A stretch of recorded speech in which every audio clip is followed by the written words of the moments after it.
Olá pessoal, dando continuidade às nossas aulas sobre a questão do conhecimento, desta vez iremos analisar qual é a função da linguagem, bem como do pensamento, portanto compondo aí a inteligência, essa ligação com a inteligência e a elaboração de um conceito ou de um pensamento, né, mais elaborado, uma teoria científica, uma teoria de explicação filosófica de alguma coisa, e também uma relação disso tudo com o mito, esse pensamento lógico com o mito. Vamos lá então. O que nós estudaremos aqui? A linguagem como um fundamento importante ligado ao conhecimento. Vemos aqui do lado uma linguagem, que é um desenho, que é da representação artística das pessoas caçando, né? Provavelmente uma pintura rupestre antiga, né? Mas tem um sentido, uma informação, portanto tem uma inteligência por trás disso, tem um pensamento manifestado aí. A pergunta é, a linguagem é inata ou é adquirida? É segura para explicarmos os objetos e as ideias? Ou é apenas um jogo de significações ao inalcançável, né? Aquilo que não está ao nosso dispor? Qual a relação com a inteligência e o pensamento? Linguagem, inteligência e pensamento. Pensamento aqui também podemos traduzir como um conceito, uma ideia, uma coisa mais elaborada, uma ideia mais elaborada seria uma teoria, né? Qual é essa relação, né, entre a linguagem e tudo isso? Então vamos lá. Em primeiro lugar, pegamos aqui algumas ideias de Rousseau, de Aristóteles, desse linguista chamado Louis Hjelmslev, né, sobre a importância da linguagem. Aristóteles e Rousseau dizem que o que distingue os animais que emitem som no momento de agressão, enfim, um momento de emoção, os homens conseguem articular esses sons de uma forma de significação em palavras, gestos, símbolos, né, e tudo mais. E Hjelmslev diz que a linguagem que modela o homem influencia o homem e o homem é influenciado. Quando eu falo homem aqui eu quero dizer sem opção de gênero, homem aqui no sentido de seres humanos, né? Homens e mulheres, crianças, jovens, adultos, todo mundo. Então, a linguagem tem um sentimento, ela tem ideia de justiça, a ideia de que é adequado e inadequado, né? Então, se eu tratar uma pessoa mais velha de forma respeitosa, porque isso é um valor social, portanto, ela transmite um valor, portanto, tem uma característica social. Também a linguagem é uma espécie de tecido nesse trama do pensamento. Lembrando bem, nós pensamos em alguma língua. Se eu falo português, eu penso em português. Quem fala muito bem duas línguas é capaz de até pensar em uma outra língua. Mas percebe que a gente precisa da linguagem, né, sobretudo do idioma, para a gente pensar adequadamente? E é uma forma propriamente humana de comunicação. Bom, a força da linguagem. A linguagem tem um mito. O mito é uma forma de organizar o conhecimento, interpretar a realidade, falar. Quando você não sabe a explicação, você usa alguma explicação. Uma delas é a forma de mito. E aí a demonstração é impossível. O que você faz? Você usa a linguagem, a força da linguagem para expressar aquela informação, né? Nas liturgias religiosas, todas as religiões baseado basicamente na palavra, né? O mistério da palavra, as ligações da vida cotidiana, o link com a autoridade eclesiástica ou com o livro sagrado para fazer isso. Nos rituais indígenas africanos, os deuses não são tocados diretamente, mas são invocados por palavras, né? Tem também aquelas palavras que não podem ser ditas ou coisas que não podem ser tocadas, são os tabus, né? Determinadas palavras, né? Aquele que é o opositor a Deus, né? Nem vou falar porque para algumas pessoas é um tabu falar aquele ser malvado que é contra Deus. Então a gente não fala porque é um tabu. Então a palavra ela reúne tanto as coisas do sagrado como as coisas do profano. Então ela revela o poder então da linguagem, que é ao mesmo tempo o link com o divino, nas questões sociais, também é uma questão natural da produção do som, da música, né? a luta política, o embate político, ético, estético está com a palavra. Quando eu organizo uma palavra de uma maneira sonoricamente bonita, né, harmoniosa, eu tenho uma poesia. Então, ela também tem essa função estética, né? Então, a linguagem é uma convenção social ou é uma coisa natural? Essa discussão vem desde a Grécia. Então, se diz o seguinte, que a linguagem é natural, nasce com a pessoa, a linguagem. Agora, a língua, você vai aprender. Que a linguagem é uma coisa mais profunda, uma significação muito mais profunda na razão, né? No entendimento do ser humano. Então, e a língua é a forma como esse significado você expõe ou aprende. Então a língua é cultural e a linguagem é natural. Da onde vem a linguagem? Dizem que a linguagem é uma imitação dos sons da natureza, então é de origem onomatopeica, né? Que é a imitação dos sons dos animais e tudo mais. Outros dizem que é por imitação. Primeiro faz o gesto e junto com o gesto vai acompanhando alguns grunhidos, esses grunhidos vão evoluindo para uma sonoridade melhor e outras significações. Também diz que é por necessidade básica. Estou com fome, estou com sede, começo a me expressar e vai evoluindo. Ou por emoção, dor, medo, choro, alegria. Então, também por emoção. Mas, em geral, a gente diz que hoje as fontes dizem que é uma combinação dessas quatro maneiras aí, forma a nossa grande força de expressão. Rousseau tem uma tese dizendo que primeiro nasceu a pintura e depois a escrita, por exemplo. Então ele acha que também nessa questão da criação da língua, primeiro nasceram as vogais, né, e depois as consoantes, que são mais complexas, né? Mas, enfim, são estudos que fazem da linguagem. Nós temos um embate em filosofia entre os empiristas e os racionalistas ou intelectualistas perante a linguagem. Então, para os empiristas, a linguagem basicamente é um conjunto de signos que dão um significado. Então, se eu combino que faca tem um símbolo e tem uma escrita, é só uma questão de combinação, aquele signo que significa isso, está fixado o sentido de fora para dentro e está resolvido. Então, elementos associados a imagens corporais e mentais, e por repetição cria a palavra verbal, né? A imagem verbal, a palavra, portanto, é um hábito que se cria. Para os racionalistas, é uma exteriorização daquilo que é pensado. Veja que o empirista é de fora para dentro, para os intelectualistas, de dentro para fora, do pensamento para o exterior. É uma capacidade da consciência, é uma tradução visível e auditiva daquilo que se pensa. É uma reprodução do pensamento e do sentimento. O pensamento puro precisa da palavra para se manifestar, é verdade. Então eles têm duas provas. Uma das provas é que se inventa as palavras para significar uma coisa já pensada, né? Isso é verdade. Outra é que palavras em línguas diferentes têm o mesmo significado mental. Por exemplo, se eu falo house para casa, em inglês, lá dentro na mente, a pessoa que nasceu na língua inglesa vai saber que house é casa, tem a ideia de casa.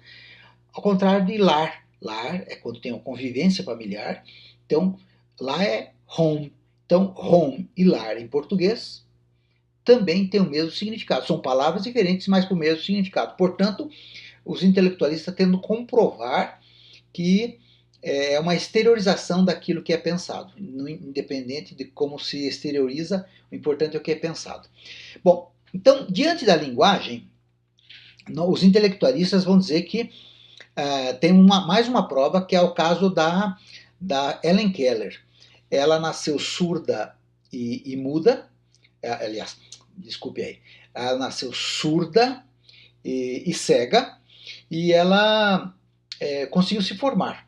Então, ela começou a aprender com a professora chamada Annie Sullivan, tanto é que tem um filme chamado Milagre de Annie Sullivan, que fazia com que a primeira palavra que ela aprendeu em braille, também escrever em braille, foi água, porque ela estava bebendo água, tocou com uma mão a água e na outra aprendeu. Então, nesse momento, o sentido, né, da água escorrendo e tal, também o gosto da água, que provou-se e tudo mais, com a ideia de água na outra mão, formou-se um conjunto de pensamento. Então,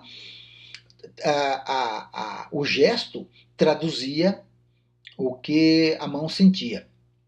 E é uma atividade, portanto, intelectual simbólica. Para os racionalistas, então, ou intelectualistas, não é uma ação instintiva e biológica, é um processo que, sobretudo, está na mente. Claro que o signo externo é combinado, por ela é cultural, então ela aprendeu em braille e também a professora colocava a mão na boca dela e na garganta para ela sentir o vibrar da voz.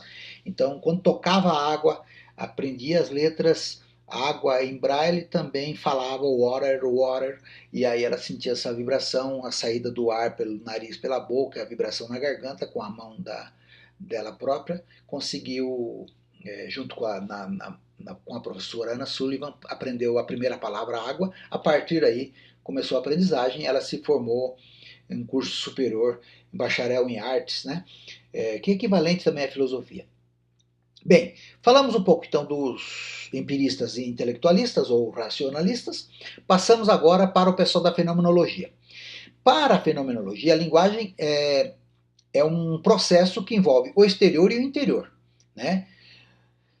A linguagem, para os fenomenologistas, ela ajuda a compreender a nossa forma de pensar e é contribuída pela forma de pensar do outro, né? Tanto é que o Merleau-Ponty, que é um filósofo e fenomenólogo, diz assim: algumas vezes você está conversando com uma pessoa e fala, nunca tinha pensado nisso. Por quê? Aquela relação, né, entre os fatos, várias conexões que formam um pensamento, né, é transmitido da outra pessoa para você e você chega a concordar porque também você está fazendo um esforço intelectual, mas você não estava conseguindo fazer aquela relação, fala, não tinha pensado nisso.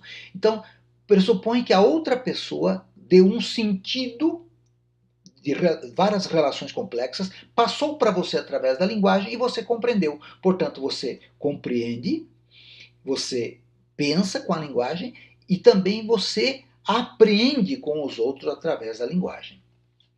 Então, para o pessoal da fenomenologia, pensamento e linguagem nascem juntos, não é separado, né? O caso da Helen Keller, também eles usam para defender essa tese da fenomenologia. Gesto e palavra escrita eram a mesma coisa, eles nasciam juntas, né? O gesto, né, na água e tudo mais, e a palavra escrita em braille nasciam juntos. Então, voltando aqui um pouquinho para o pessoal da fenomenologia, portanto, a linguagem é uma maneira de você pensar, ajuda você a pensar e nasce junto, portanto, com o pensamento. Ela é inseparável do pensamento, ok? Então, o que é o pensamento? O pensamento é sair da gente sem deixar o interior da gente, né? Leva a nossa alma para toda parte sem sair do nosso interior, segundo diziam os filósofos. A consciência ou a inteligência coloca algo diante de si para avaliar e entender. Então, o pensamento é quando a consciência ou a inteligência que nós temos coloca várias opções para fazer relações. E aí, evidentemente, que o pensamento vai trabalhar, criar conceitos abstratos, puramente lógicos, normas internas puramente lógicas para ela pensar. Então, vai usar da percepção daquilo que conhecemos do mundo, da imaginação, que é um fenômeno cognitivo também, e da memória, das informações da memória. Daí você compara, separa, reúne, interpreta, interroga, sintetiza, analisa, etc. Cria uma nova realidade mental. Este é o pensamento. Então, o pensamento é a capacidade de juntar, separar, interpretar, etc., baseado na percepção, imaginação e memória. Vou tentar dar um exemplo aqui. Hipoteticamente, você imagine que você trabalha lá com a ideia de perigo, né? Se passar num piso molhado, você pode cair. Então, como é que você pode chegar a essa conclusão? Bom, pela percepção, alguém passou ali, você viu alguém, pisou e caiu. Ou você alguma vez colocou o pé num piso frio, piso molhado e percebeu que ele é escorregadio. Portanto, você vai associando uma coisa com outra, né? E você consegue até imaginar você caindo um tombo. Portanto, com isso tudo você elabora um pensamento. Olha, eu vou me desviar desse piso molhado porque ele é perigoso. Aí alguém vai lá e coloca uma plaquinha, cuidado, piso molhado. Você dá um novo significado para aquela placa, porque o teu pensamento trabalhou uma série, comparou fenômenos, que é alguém que caiu, separa piso molhado de piso seco, reúne a água ali naquele lugar com o piso, interpreta o sinal daquilo, interroga se você pode ir por aqui por ali, analisa, vê o que tem de diferença, sintetiza na seguinte situação: água com piso é uma coisa que a chance de escorregar é maior. Portanto, se cria um, uma ideia, um conceito abstrato, dizendo o seguinte: olha, realmente isso é perigoso, posso me machucar, etc. Portanto, vou desviar. Então, eu tentei dar um exemplo assim para a gente entender que a palavra, os símbolos, o que nós vemos, dão todo um sentido para o que nós estamos pensando. Então, quando um amigo chegar perto de mim, eu vou falar: cuidado que aí o piso está molhado, hein? É claro que ele vai entender, né? Porque não precisa experimentar, porque a palavra aí já deu uma nova racionalidade para ele naquele instante que ele precisava. Agora vamos passar do pensamento para a inteligência. A psicologia define inteligência como adaptação aos ambientes, criar soluções para problemas. Tem um sentido prático quase como um instinto e hábito. Contudo, o instinto é uma coisa inata, né? Como afastar a mão da chapa quente e buscar comida quando a gente está com fome é uma coisa quase instintiva. Hábito é adquirido pela repetição, que se automatiza. Por exemplo, eu levantar e escovar o dente. Fica tão automático que eu não preciso nem pensar nisso, né? A inteligência difere dessas duas capacidades, instinto e hábito, por criar soluções, instrumentos para dificuldades novas ou enfrentar problemas antigos com outras soluções, sempre escolhendo novas possibilidades para enfrentar uma situação. Então, a inteligência, para a filosofia, ela tem fins práticos. Ela é voltada para uma situação de dificuldade ou facilitar a nossa vida, né, e cria instrumentos para isso. Então, o que tem a ver a inteligência com a linguagem?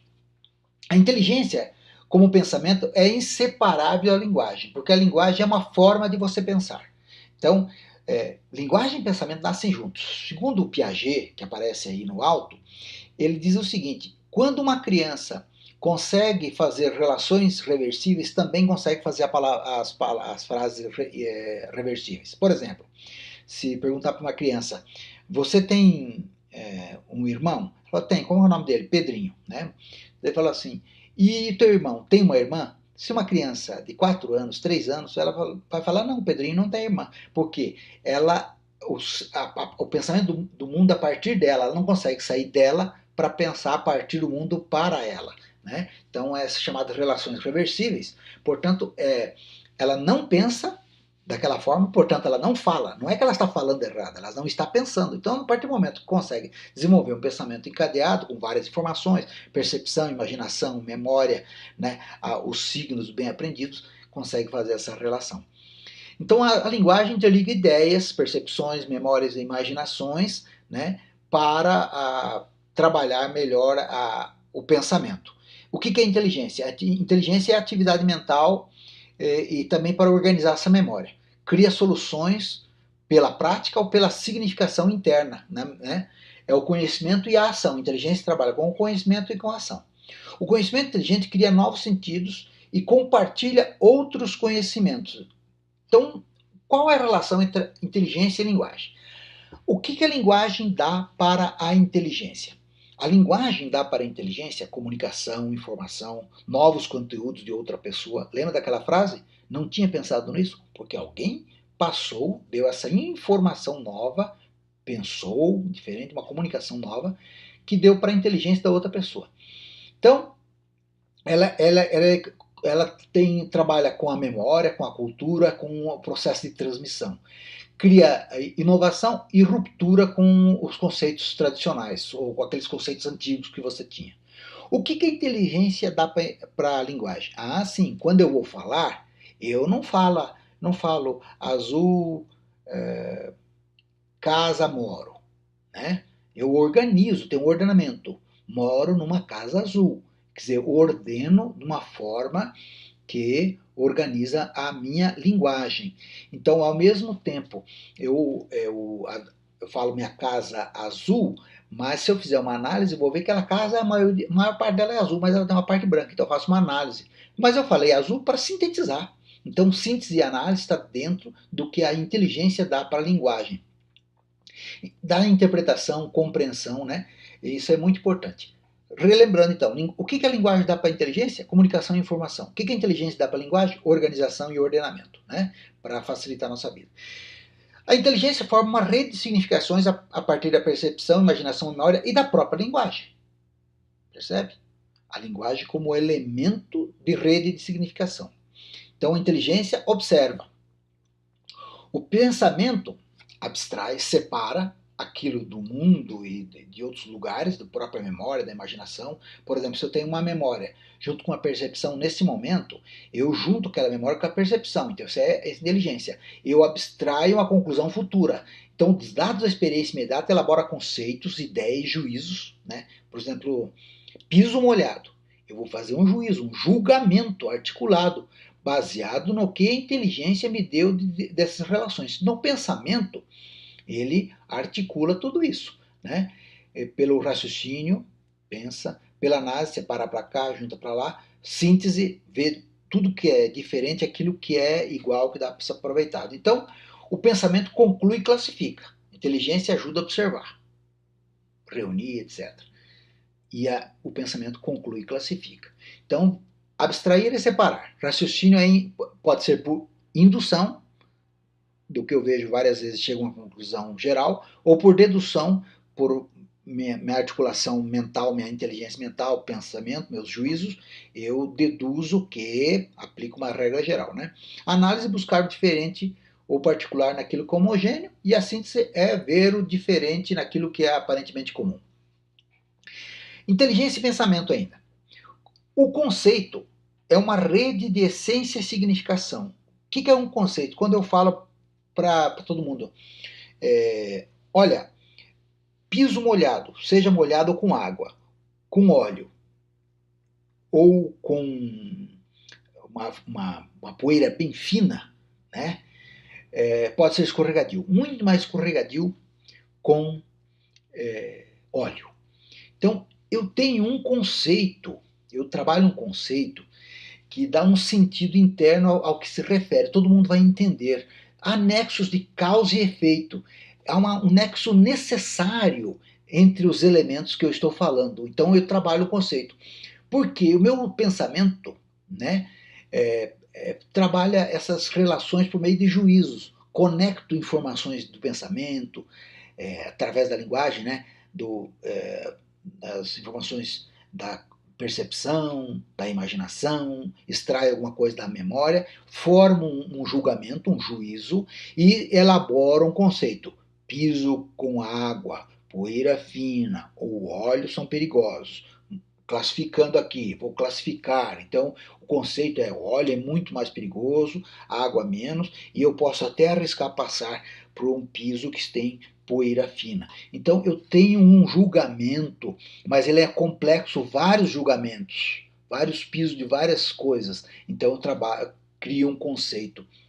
Então o juízo julga entre as qualidades e os predicados daquilo que estou falando. Um conjunto de juízos forma uma teoria, ou um conceito, uma ideia, né? Objetos, essa teoria cria procedimentos próprios para conhecer aquele fenômeno. Organiza o conceito, demonstra esse juízo pelo princípio da racionalidade.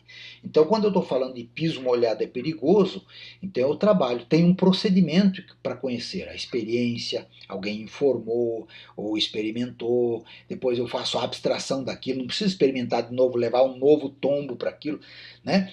Se eu vi alguém, eu já raciocino que eu posso, por consciência, eu me coloco, eu sou igual àquela pessoa que caiu, então eu posso cair também. Eu organizo esses conceitos e demonstro por um juízo, por um princípio de racionalidade, né?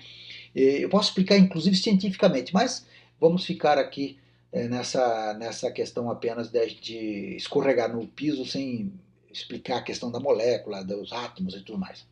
Por exemplo, a teoria do Big Bang é uma teoria que é impossível se demonstrar. Vamos fazer um Big Bang de novo, né? Quando começou o mundo. Mas é uma teoria a mais aceita até hoje. Se alguém chegar com uma nova teoria, pode refazê-la, né? A teoria psicanalítica também é difícil você provar por A mais B, mas é uma teorização que tem procedimento, que organiza diversos conceitos, há juízos estabelecidos com racionalidades razoáveis, e essa é aceita. A teoria psicanalítica diz que nós temos o inconsciente e através da linguagem, da conversa, pode ajudar as pessoas a saírem de traumas e tudo mais. A teoria é uma explicação, tem causa, forma, etc., de um determinado objeto, um campo do objeto, um fenômeno com significações. Então, por exemplo, uma teoria do Big Bang está dentro do ramo da física. Então eu tenho um campo de objeto que ao movimento do mundo e tudo mais. A teoria psicanalítica está dentro da psicologia, das ciências humanas. Então, eu tenho os campos de investigação. Então, cada teoria, cada campo de investigação tem o seu próprio método para estabelecer os juízos, para estabelecer os conceitos e a delimitação. Então, o método, odo, né? Método é direção, odo é caminho, a direção de caminhar, por onde eu caminho, né? Esse caminho, esse método como um regulador do pensamento. Caminha para um objetivo, descoberta da verdade desconhecida, ou para demonstração da verdade conhecida, e verificação se é verdade. O método é um regulador do pensamento. Existe a tentativa de estabelecer método geral, né? Também tem um método específico, física, biologia, história tem seus métodos, a história recentemente, né, como ciência humana. A explicação causal levou alguns, como por exemplo Descartes, a achar que poderia ter um método único para tudo, né? Galileu disse que o método matemático era o adequado, né? Então, atualmente se adota que cada campo de conhecimento tem o seu método, a sua forma de pensar, estabelecer os conceitos. O método matemático ele é basicamente dedutivo ou axiomático, mais aplicado às ciências exatas. O método experimental, indutivo, do particular para o geral, o hipotético, é das ciências naturais, química, física e biologia. E o método compreensivo e interpretativo é mais o sentido e significações, são mais voltados para as ciências humanas. São os três grandes métodos, quantitativo, experimental e compreensivo e interpretativo, que dos grandes campos de conhecimento hoje, mas na área da ciência, que a filosofia contribuiu para que surgisse, né? Todos eles têm algumas características, são reflexivos, né? São críticos, descritivos e interpretativos, né? Se volta a si mesmos, faz o julgamento, descrevem, portanto precisa ter uma linguagem, e é interpretativo, a linguagem é apropriada para aquilo que se pensa, né? Portanto tem que ter a lógica envolvida nisso, né? A tradição filosófica afirmava sempre, os empiristas antigos, os racionalistas antigos, desde a Ilustração, passando por Hegel até Comte, diziam que o mito é coisa de antigos, de primitivos e cultura pouco avançada, e a arte são resíduos mitológicos, a religião também é um resíduo mitológico. Então aí tinha uma ideia de que existe uma evolução na sociedade humana e sempre vai para a superioridade. Então era difícil a coexistência entre o mito e a nova ciência. Então, às vezes, hoje, sobre o mesmo fenômeno, nós temos um mito, uma imaginação social e um conceito, né, mais conceitual, que é ou pela ciência ou pela filosofia. E hoje se sabe, pela própria ciência, que o cérebro tem dois hemisférios. Um dos hemisférios é mais ligado à questão simbólica ou lógica, e outro mais ligado a questões conceituais, aliás, simbólica e lógica não. Linguagem simbólica e estética, né?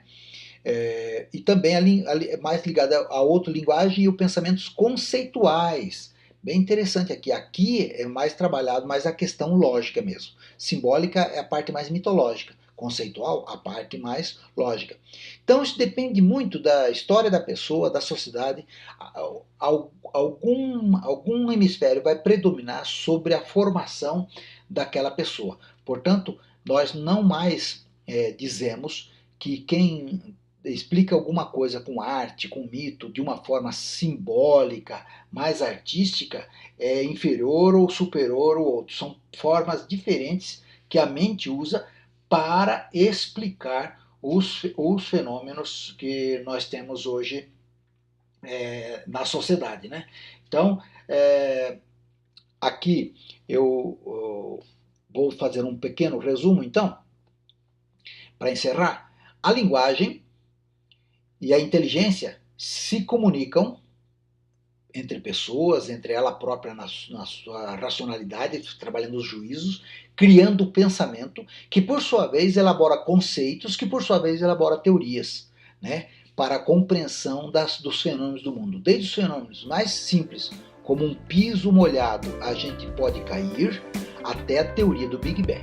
Então, é a capacidade do ser humano trabalhar todo esse conjunto da possibilidade dele conhecer o mundo.